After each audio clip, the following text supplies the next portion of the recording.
We are finishing up our series that we're doing on Joseph. I hope that you guys have taken some time to just reflect a little bit on this powerful story in the Old Testament.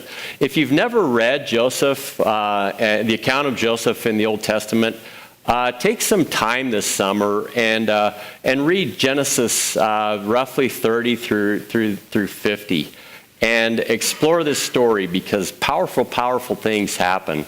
And in a lot of ways, people have looked at Joseph and they've said the events that transpired in his life actually parallel in form, at least, or in experience, those of Christ himself. Many of the themes, someone who is honored by the Father and chosen, also someone who is humiliated in ways that they don't deserve, someone who's been betrayed, and you could just go on and on and on, even to the point of thinking about the clothing and how they played a role.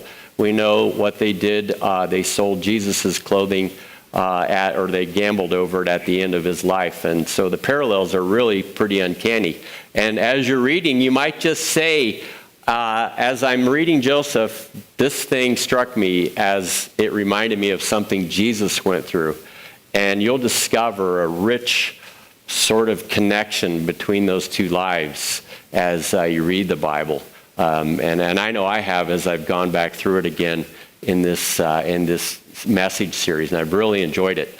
But we are at the pinnacle end of his life's journey, from the origins of the pit and different pits that he had to encounter in order to be shaped and formed and basically developed into the character who could become the prime minister of all places, Egypt, and then be responsible for the well-being of so many lives.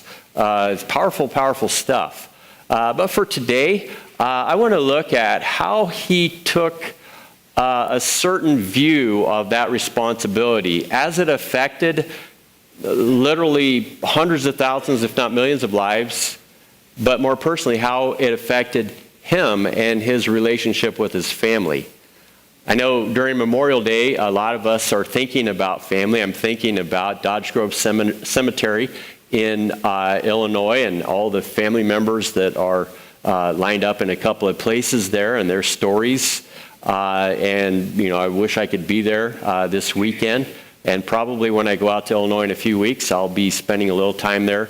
And one thing that I do know about death is it has this way of focusing us on what is most important. And Joseph lived through something that helped him to clarify his connection with people that had betrayed him at one point, and now he was responsible for their very lives. So I want to jump into it this morning and look at a couple of passages of Scripture that are on the front of your message notes. And these are passages that were written many years after the ones that we read about last week. So a lot of water has gone under the bridge, and it's almost like throwing a stone, and it hits here, and it hits here, and it hits there. And here's where the stone landed for our message today. This is what's occurred. Let me put this in a little bit of context. Joseph had been prime minister because of his ability to organize everything in light of a coming famine that God revealed to him.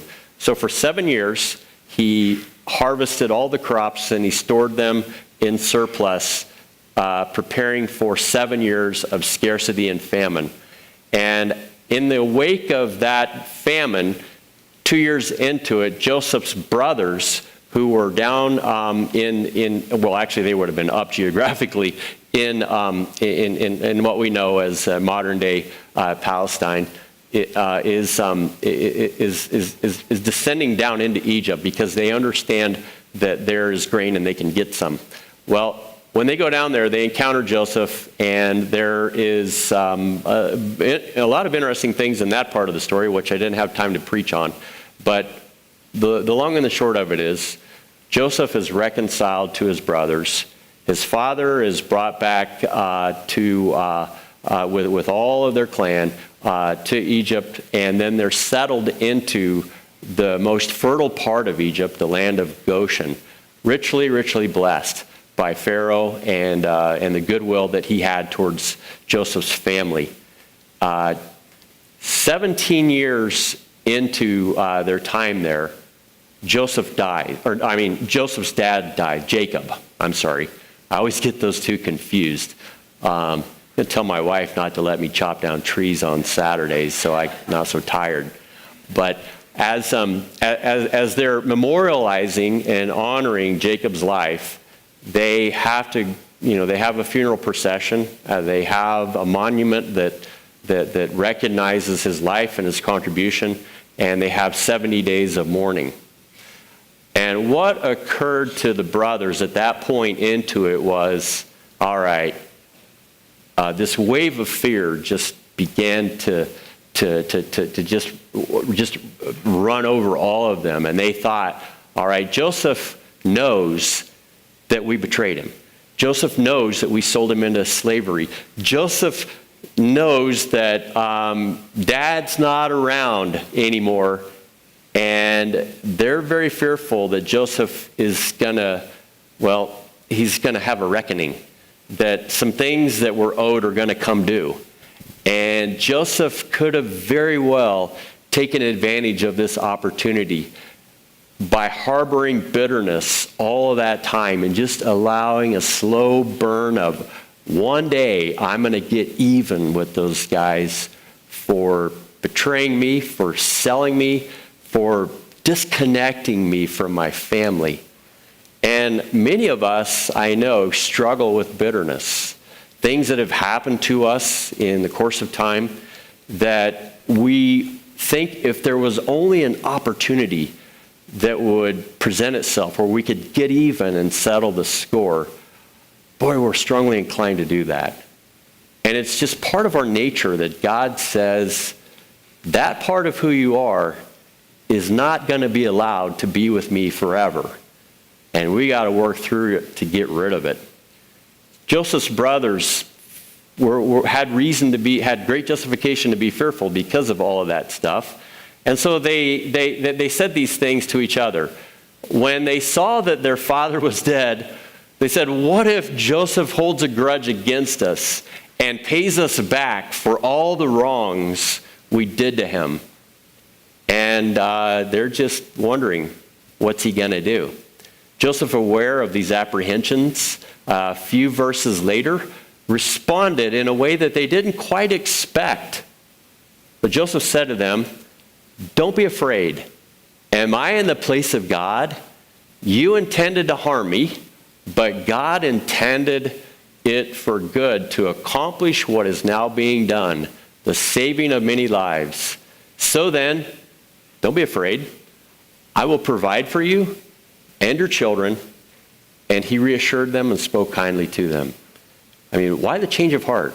Why did Joseph decide to go this route? And I think that this is a question that probably we all should have to answer from time to time on how we're going to approach those things that have happened to us in the past that were wrong and were justified in retaliation. So let's explore that a little bit, because Joseph actually took that experience and reframed it a different way that I think is helpful for you and I. At the end of the story, which is where we're at, Joseph was empowered actually 17 years later.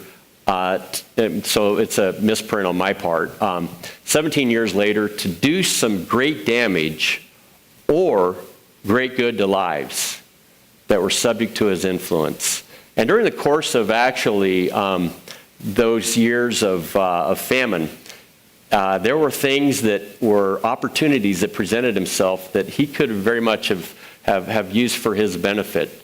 And I don't know about you, but let's say you have a chance to get a lot of power and a lot of wealth and a lot of influence. And you may be thinking right now, I'm not interested in any of that stuff. But just imagine if you won the lottery. Just imagine if all of a sudden somebody popped into your world and said, would you like to run a top government post? Just imagine if somebody just offered to you a career opportunity that was way beyond anything you ever even considered possible.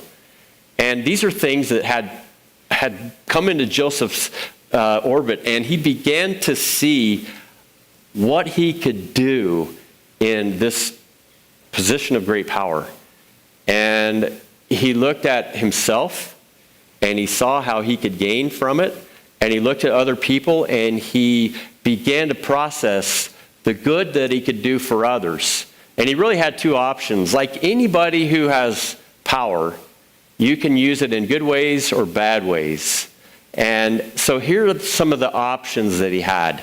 First of all, he could take the low road. And that's the road of self. It's the road that says, I'm going to put my own interest over the interest of others.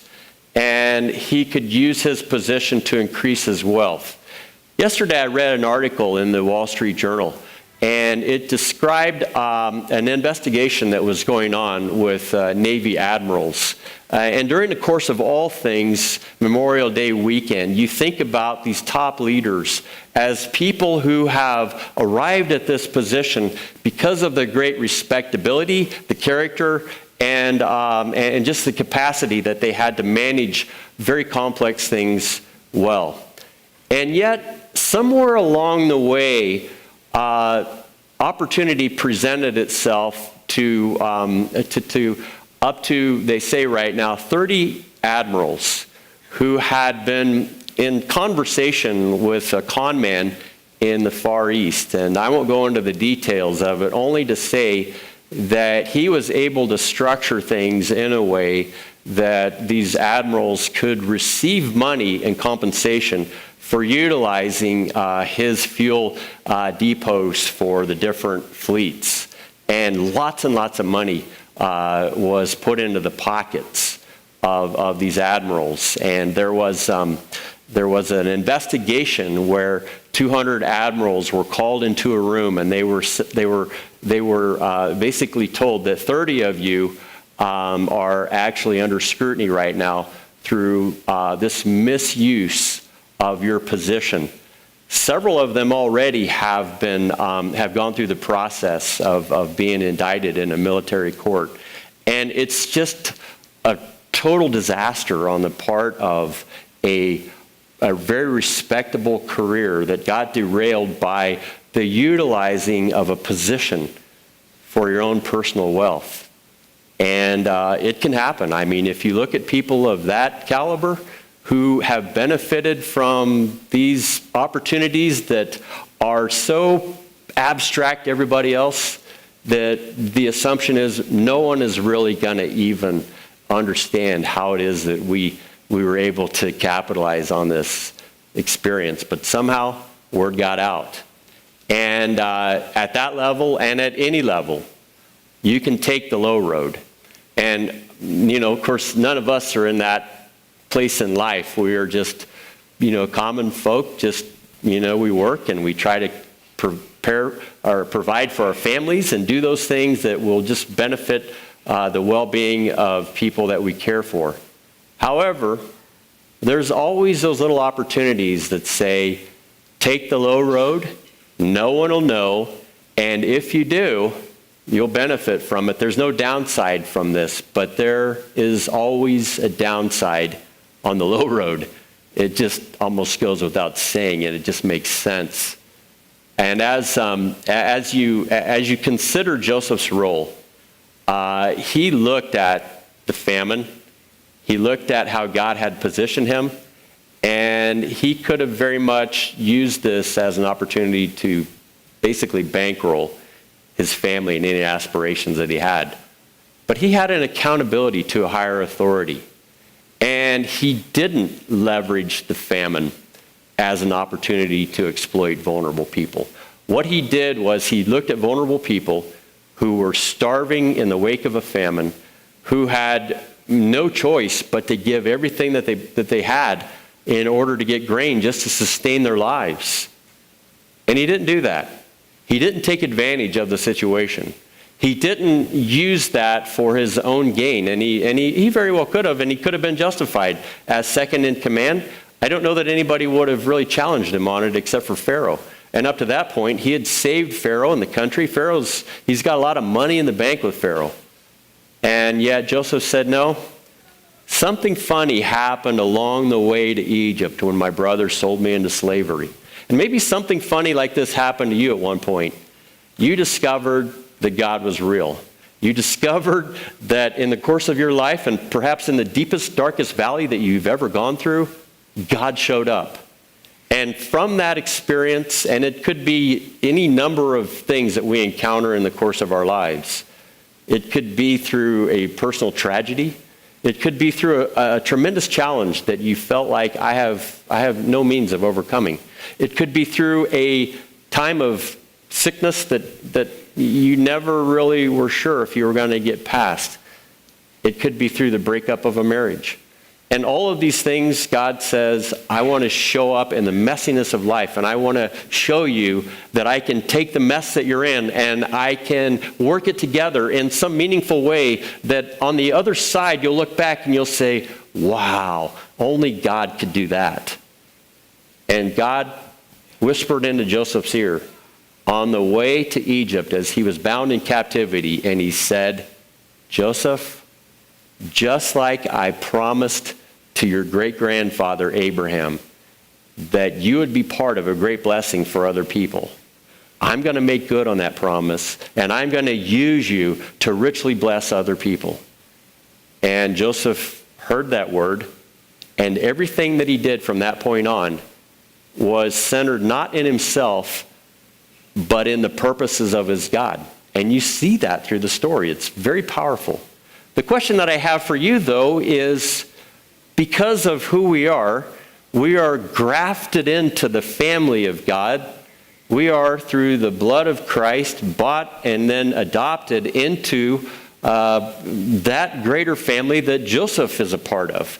And God's purpose for us is the same as for Joseph on many levels. It is to be a blessing. Now, what does it mean to be a blessing for other people? Abraham was called and he said, I'm going to bless you, I'm going to make your name great, and through all the nations they will find themselves blessed through you. And Joseph was part of that in what he did in enabling the people to enjoy food in famine and his own family to enjoy the blessing of Goshen and the Promised Land. What about you? How has God blessed you? You know, just a minute ago, we celebrated the choir, and especially Attila and Jackie, and you stop and you think, yeah, my life has been going so fast.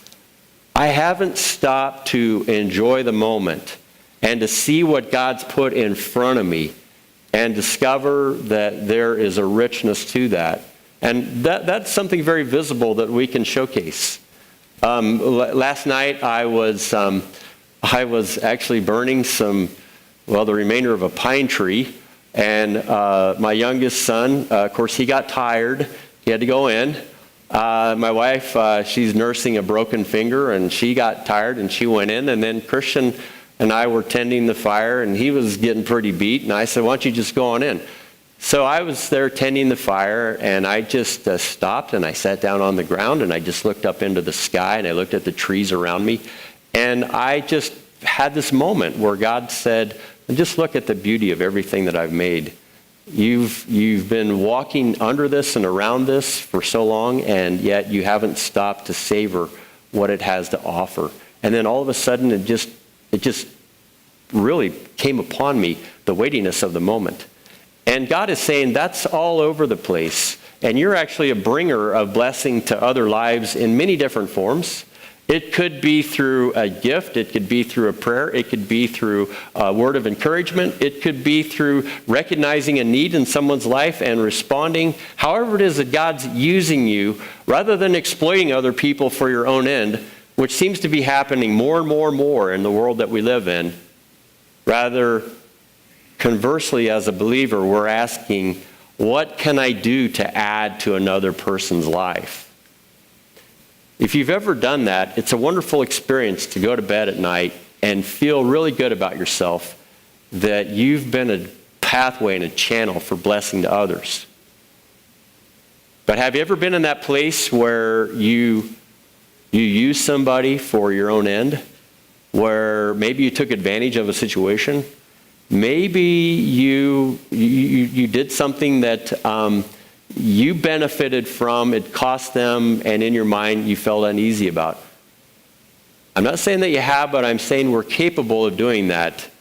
And there are people every day who look at vulnerable people and they say, how can we exploit them? If you ever know anybody who's ever been to a payday cash store, ever been to a rental place, ever been to venues that are designed with the thought in mind that our customers have a mindset, and the mindset really is about living in the moment. They're not really equipped to really expand beyond that into a week or a month or a year. And so we can tell them, you can have this today for this small cost, but we also understand over time they're going to be paying a lot more than the average person.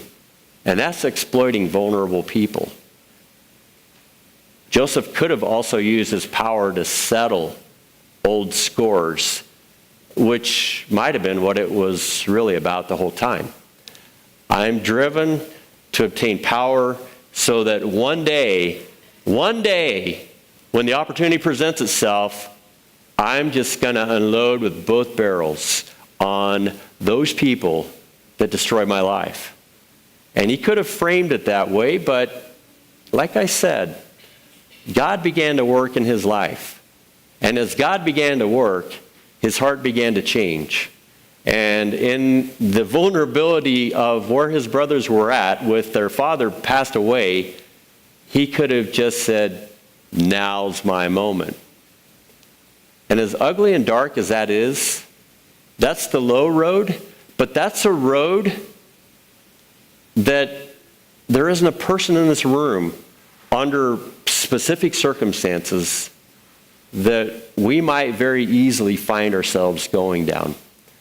But let's just see where he's at on this. Joseph recognized God's activity in his life, and he honored the purpose he was called to.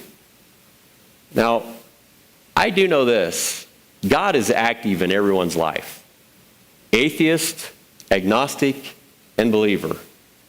He doesn't want any of us to perish. And he's doing things in the circumstances and in the hearts of people, all people, to direct them to his presence.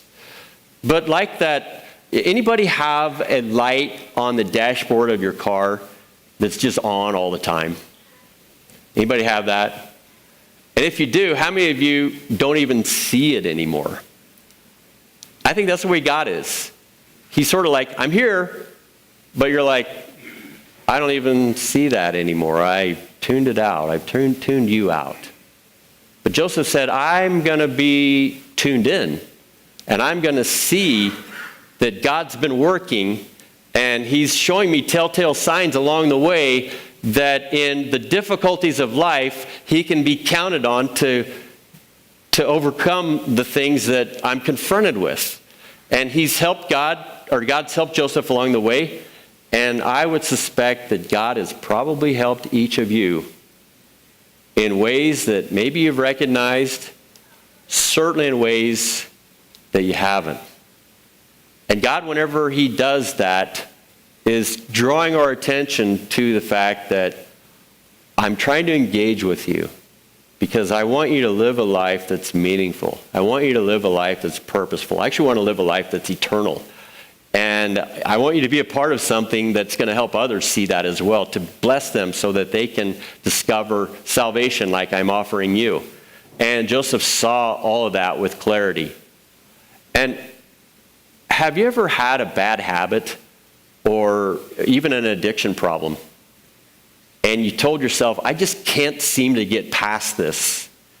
But then a completely different set of circumstances came your way, and your attention was drawn into that, and pretty soon you're not doing that anymore, and you're not even thinking about doing that anymore because something else has kind of grabbed your mind and your imagination. I know people who've had problems with drinking, maybe not hardcore, but in a way that would basically just keep them on that train, who've taken the challenge that's offered to just give it up for a month. And they said after that month, I just didn't even have an interest in it anymore.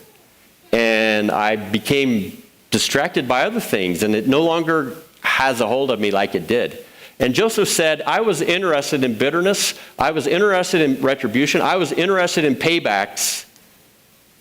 But all of a sudden, God got me interested in something else. And pretty soon, what he was excited about became something that I was excited about. And his whole life was really driven by that excitement. So in those two choices that we have to make, we could take the low road and say, I only want to get excited about what I'm excited about. Or we could begin to follow God, and we can see that he's got something else that's much better. And at the end of the day, I can even sleep better when I follow it. So he chose to take the high road. He used his abilities to resource those who could thrive under his leadership. And that's how he saw himself. I've been blessed with these capabilities to govern an organization to a degree that if I do it well, countless lives every day will get up and they'll know that there's food, there's basic needs. My friend Wes Anderson works for the city streets department. And he was trying to explain to me how many miles of road there are in Salem and how many different components that we do not see go to make up our everyday experience, whether it's sewers or storm drains or roads or sidewalks. And all of this stuff every day we use, but most of us don't even give it another thought. And I told Wes, I said, what's your job like? And he said, well, the other day I was holding a sign because we were repairing a road. And he said, you would not believe the number of people who gave me the single-digit salute. And I said, really? I said, because you were taking up their space? He said, yeah, we were inconveniencing their lives. And I said, Wes, I said, don't take that personally. I said, what you do adds so much value to how we function that, and it's so unseen that we only appreciate it when it's not working. When it's working, we don't think about it. And Joseph was one of those people who said, I want to do something that creates the infrastructure, that creates the actual needs that people have in a common sense, that they can thrive under, and they're not necessarily thinking about me, they're just thinking about the fact that they can function in life. And my reward isn't in this great recognition as much as it's in knowing that I'm able to add this value because God's called me to this purpose. And there's a lot of things in life that you will find yourself doing that no one will appreciate. But if you don't do it, things begin to collapse and people begin to complain. And it's just the nature of leadership. It's the nature of doing anything that makes a difference in people's lives. And Joseph said, I'm going to take my abilities and I'm going to resource those who could thrive under my leadership. And my reward is going to be to see children get up, have food, and go to school or whatever kids did in Egypt at that time. To see adults be able to have a sustainable means of nutrition so that they can do what they do. And that's enough, because I know this brings pleasure to God as well. So he chose to take the high road. And this is the second thing that he chose. He used that as an opportunity to help his family. The family, the people that abandoned him, the people that let him go. He said, I'm going to help them. And this may be a hard thing for some of us in the room, because I know this pastorally, there's situations where there's a lot of strain because there's been words that have been exchanged or actions that have been done or even betrayals that have occurred. And you feel like, I don't know if I can use the opportunity I've been given to bless them. But God says, yeah, you can, because you need to take the high road, because it's not about you. It's about what I'm doing through you for them. Maybe they did what they did to you because they're caught up in some darkness themselves. And like anyone else, I want to pull them out of that darkness so that they can see things through the wonderful light. And so if you think about, just on a personal level, those problems that you have with people that you call your family, maybe God's saying, let's look at it through the lens of a kingdom level. And let's see what purpose we can do by having you love them as my son loved you when he was having his hands nailed to a cross. And that perspective makes us realize that we're called to something much, much greater.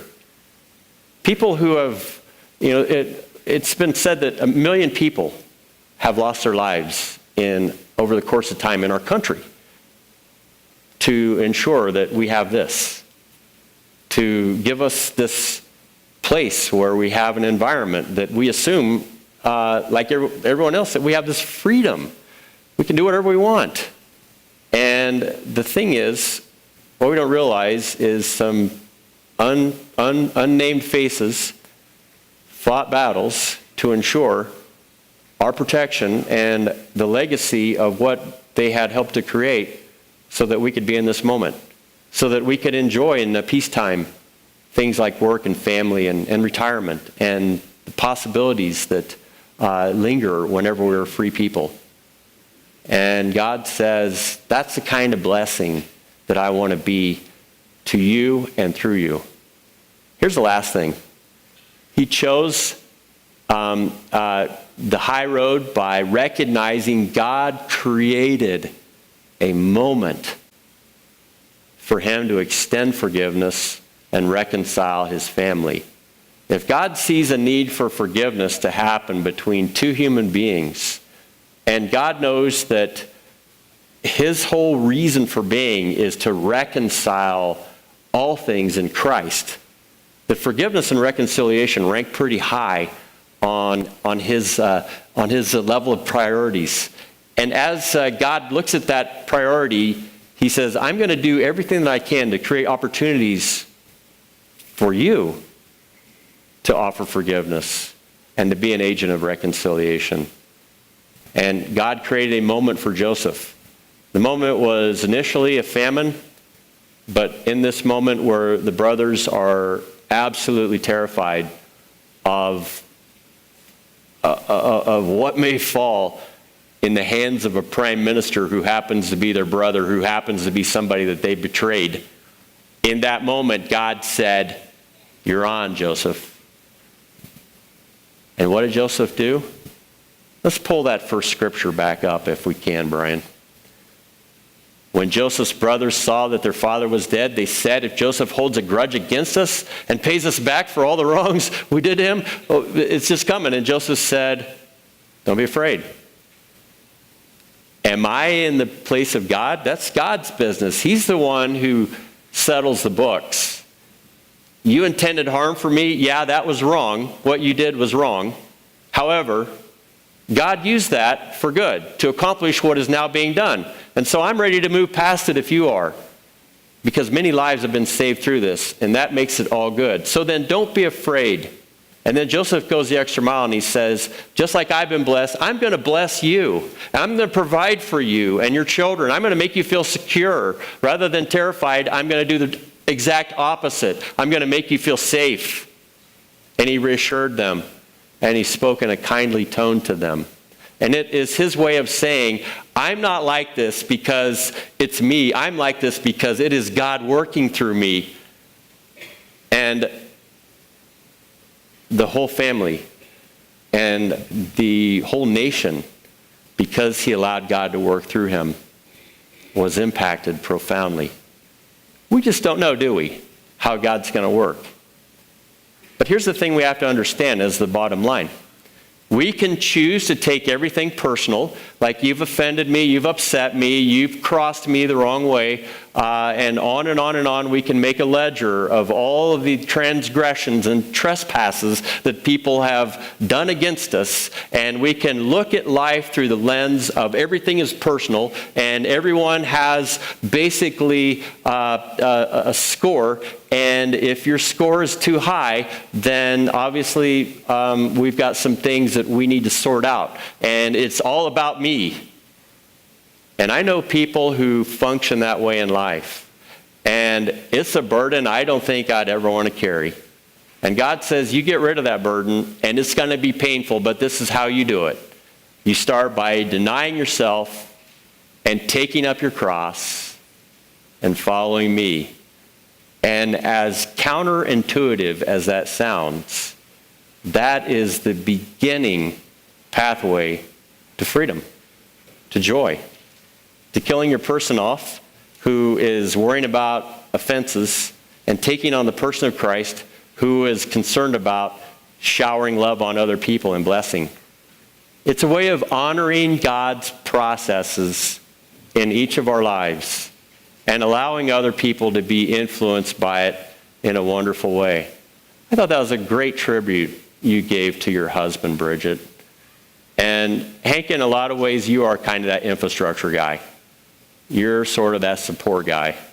You're the one who allows a family to be blessed in ways that maybe I can't speak for them, but maybe are not fully appreciated until maybe, for whatever reason you're off doing something else and they're not sensing that support. And in a lot of ways, God's used you in that way to be a blessing, to allow the hardships of your past to be a source of clarification for how you value what you have in the moment. And that's just God's way. And the richest thing about the blessing that you guys have together is the fact that the Lord is at the center of your covenant of marriage. And you're blessed by that. And it's just an example and a testimony of what God wants to do. I've seen God work through your lives. I know I'm kind of pulling you out here, but it's a life that says we're putting the Lord first. And just I've seen that in so many ways. It's just an example of how when God is put at the center, people feel the influence in ways that they're grateful for. God is just working all the time in each of our lives to create signposts to say, here I am, here I am, here I am, here I am. And you got to trust me.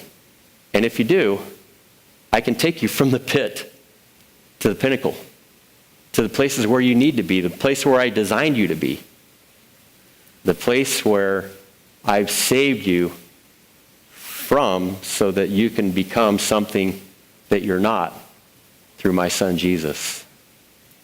And the way and the road and the path isn't necessarily a church or a building as much as it is connecting our heart with the heart of our Lord Jesus, which we can do anywhere if we just come to him in a spirit of surrender and say, Lord, in my dark valley, in my moment of pain, in this moment where things are going well, I want you to be the Savior of my life and the Lord of my life from here on out. And I want to know the fellowship of your presence and the blessing of all the goodness that you are so that my life can be what it needs to be in you. Maybe you need to make that declaration, and perhaps today is the day.